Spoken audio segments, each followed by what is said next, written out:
I'm Ryan Koff with UpcomingCons.com. This weekend we had a chance to interview Robert Axelrod at Kawa 2010. With conventions around the world getting bigger and bigger, one website brings you everything you need.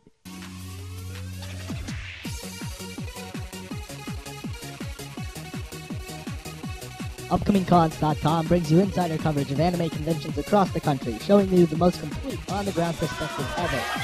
We have live video recordings, interviews, an awesome host, complex convention analysis, and complete convention guides for both past and future events. With extensive pictures, cosplay, and conventions, you're watching UpcomingCons.com. We're here with Robert Axelrod, and we'll get straight into asking questions of him. We know you primarily as the voice of Lord Zed from the Power Rangers. Tell us a little bit more about you and the work you've done. Well, I started out doing voiceovers in 1980 on a show called Banner the Squirrel. It was anime, so I learned how to dub English into foreign material real quickly for the show. We did 10 episodes, and from there,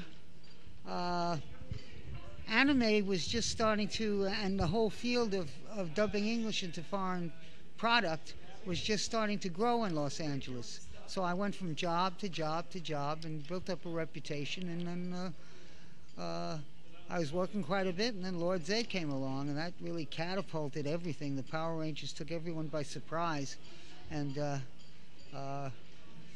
made me a known entity. So as Lord Zed, you are the voice of a character who's a live character, but you're not the same person in the suit. Is that at all different than voicing an animated character? Not really. I didn't have to worry about lip sync because he wears the hockey mask.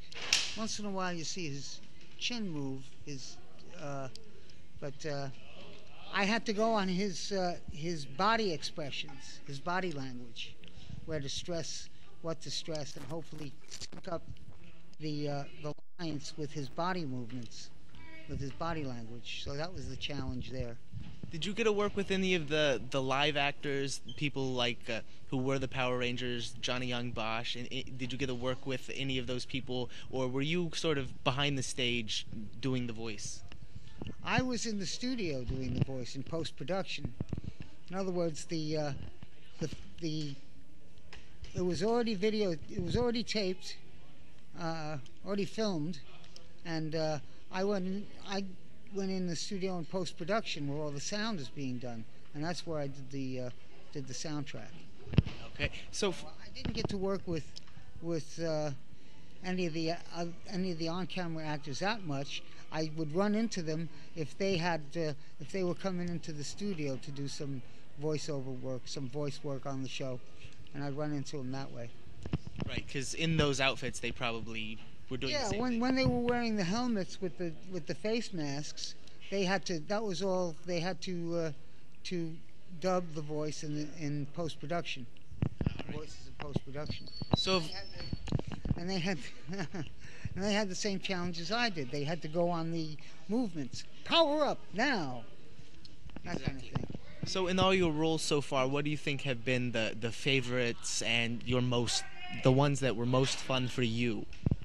Well, besides Lord Zed and Finster, which were obviously the most fun, I really liked Elmer and Hello Spencer. He was the sidekick to the main character. Hello Spencer was a Muppet-type puppet show from Germany. And we did 52 episodes. It was a lovely show. Had a terrible time slot in L.A., like at 5 or 6 a.m. on Channel 5.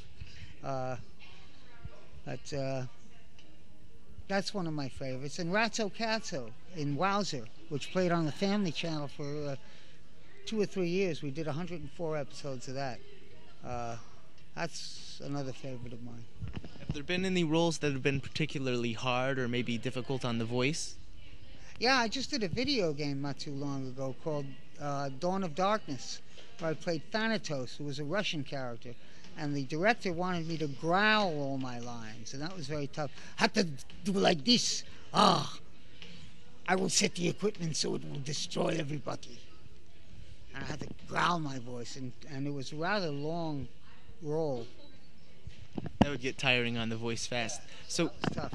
As a voice actor, you get to go to a lot of anime conventions. What do you think your favorite part of getting to go to anime conventions and run panels is? Oh, getting interviewed, of course, is my favorite part. No, I like doing the panels because then I get to work with the fans and educate them and get feedback from them. And like I just finished doing Voiceover 101, which is I give out commercial copy for for them to read, and they come up one by one and read the commercial copy, and I coach them.